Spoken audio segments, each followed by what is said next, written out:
Bom dia, pessoal. Espero que todos estejam bem.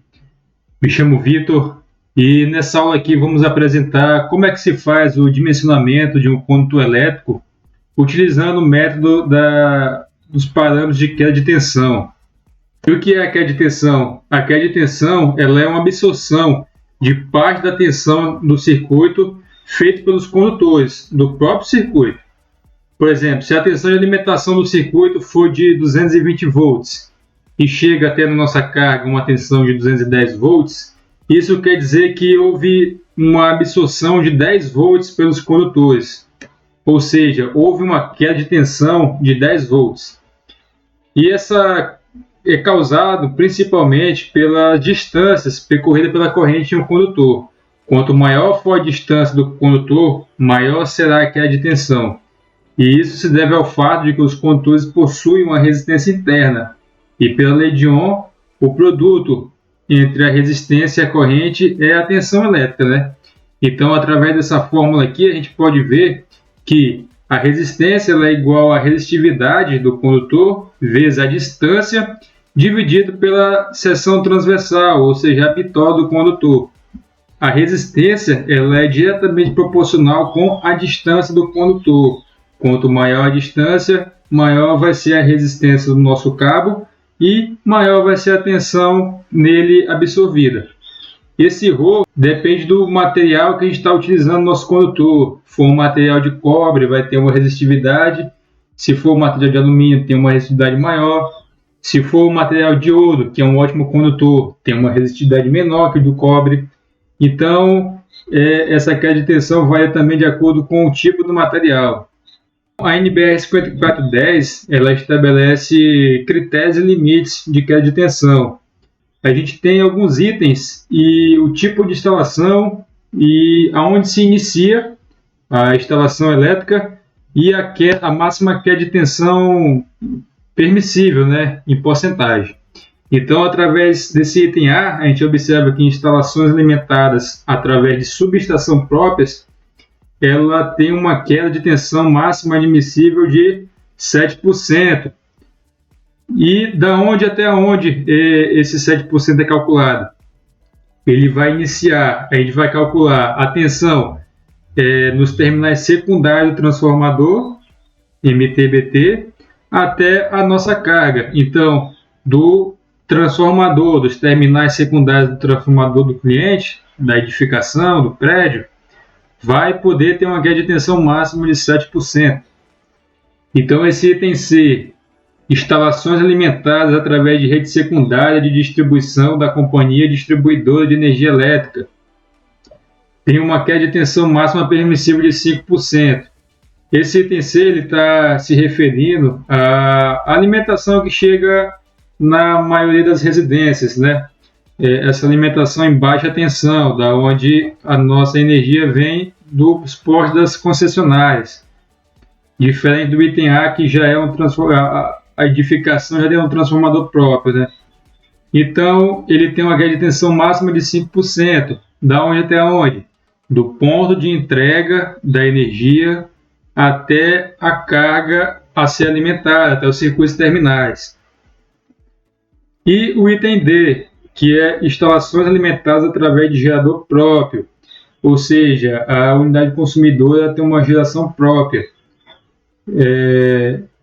E a queda de tensão máxima permissível é de 7%. Terminais do gerador até a carga de alimentação, até os circuitos terminais. Então, aquela tabela fica mais fácil de ser visualizada através de algumas figuras que vêm ser apresentadas, como essa aqui, que é o item C, né? Que é o fornecimento em tensões secundárias de distribuição. Aqui, a primeira imagem, ela apresenta o ponto de entrega de energia da concessionária, vai passar pelo relógio de medição, vai chegar até o quadro geral e os circuitos terminais até a nossa carga. Então, aqui mostra que do ponto de entrega no porte até as cargas terminais é 5% de queda de tensão. A NBR 5410 ela deixa bem claro que em circuitos terminais a queda de tensão máxima não pode ultrapassar 4%.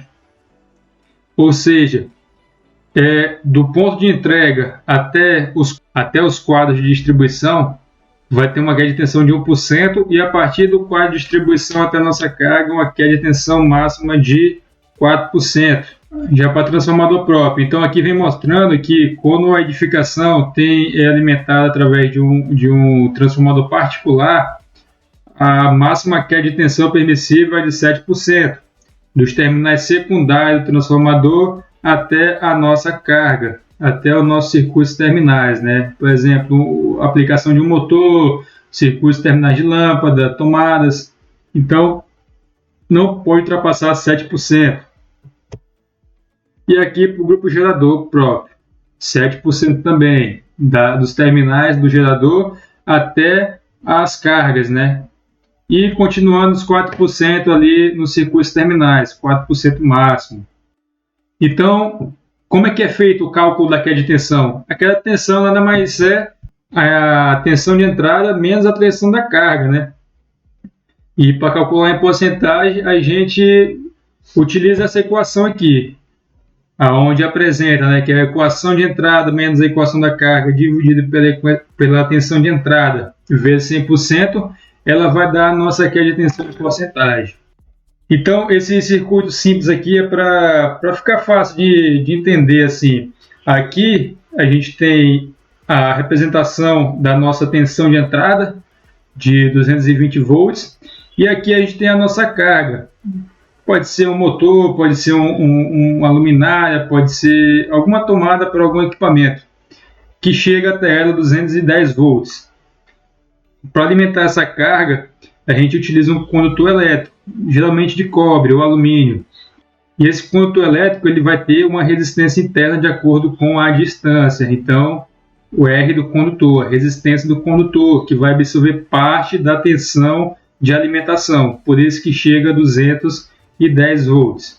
Então, se a gente substituir esses valores nessa fórmula, a gente tem o seguinte passo, que a queda de tensão em porcentagem é a tensão de entrada menos a tensão da carga, dividido pela tensão de entrada vezes 100%. E qual é a tensão de entrada? A tensão de entrada é 220 volts, menos 210 volts, que é a tensão da nossa carga, dividido por 220 volts, vezes 100%. Isso vai resultar em uma queda de tensão de 4,54%. Então, com essa tensão que chega na nossa carga, vai ter uma queda de tensão de 4,54%, porque perdeu-se 10 volts aqui no nosso condutor. Sabendo da máxima queda de tensão que o nosso sistema pode ter, a gente consegue realizar o cálculo da seção transversal do nosso condutor. Então, a seção mínima do condutor em um circuito monofásico pode ser determinada pela equação de modo simplificado, que é essa equação aqui, onde o SC, que é a seção transversal do nosso condutor, ou vulgarmente chamada de bitola do condutor, é igual a 200 vezes ρ. Esse ρ é a resistividade do material do condutor. No caso do cobre, é 1/56 ohms por milímetro quadrado dividido por metro, vezes a distância do nosso condutor. Então, da alimentação, do ponto de alimentação, da onde está vindo a nossa energia, até a nossa carga, a gente tem que saber a distância do nosso condutor, vezes a corrente que está passando pelo nosso condutor. Tudo isso dividido pela máxima queda de tensão permissível, né, dada em porcentagem, vezes a tensão de fase neutro. Tensão de fase neutra em algumas regiões é 127 e em outras localidades é 220 volts. Então, deve ficar atento qual é essa tensão aqui entre fase e neutro. Agora já o cálculo para queda de tensão em sistemas trifásicos, de 3 fases ou 3 fases mais neutro. Então, a seção mínima do condutor de um circuito trifásico pode ser determinada pela queda de tensão no modo simplificado, a partir da seguinte equação, onde o SC também é a seção do condutor, vezes 100, vezes raiz de 3, vezes ρ, que é a resistividade do material, vezes a distância do nosso circuito, do nosso condutor, no caso, vezes a corrente que está sendo passada por ele para alimentar a carga. Tudo isso dividido pela queda de tensão máxima admitida em projeto, dado em porcentagem. Agora, vezes a tensão de linha, tensão de fase-fase, que já diferente da fase neutro, ela vai ser a tensão de fase neutra vezes raiz de 3. Que para algumas regiões a tensão de fase-fase é 220 volts e para outras regiões é 380. Então, para melhor visualizar, vamos partir para um exemplo, né? Um exemplo prático aqui. No caso, que diz o seguinte: determine a seção dos condutores do circuito mostrado na figura abaixo, sabendo que são utilizados condutores isolados de PVC, dispostos no interior do eletroduto fechado no piso. A queda de tensão admitida será de 4%. A potência ativa da carga é de 10.000 watts. O fator de potência de 0,85, sendo alimentada por uma rede trifásica de 380 volts. E tem um dado aqui, né, que a distância entre o QD01 e a carga, no caso é essa daqui, ela vai ser de 100 metros. Então a gente tem uma distância entre a nossa alimentação e a nossa carga de 100 metros. Então o que essa distância vai influenciar na determinação da seção transversal do nosso condutor? A primeira coisa que a gente tem que fazer é transformar essa potência, a potência da nossa carga que foi dada em potência ativa, em watts, transformá-la em potência aparente. E como é que a gente faz isso? A gente pega, através dessa equação, a gente tem que a potência aparente ela vai ser a nossa potência ativa dividido pelo nosso fator de potência da nossa carga. No caso, a potência ativa que a gente tem é de 10.000 watts, dividido por 0,85, que é o nosso fator de potência. Isso vai resultar numa potência aparente de 11.764,7 volt-ampere. E a partir disso aqui, a gente vai para a segunda etapa, que é determinar a corrente elétrica que alimenta a nossa carga. Como é um sistema trifásico, a gente calcula a potência elétrica a corrente elétrica através dessa equação aqui, onde temos que a corrente é igual à potência ativa dividida pela tensão de fase-fase vezes raiz de 3. Tensão de fase-fase vezes raiz de 3.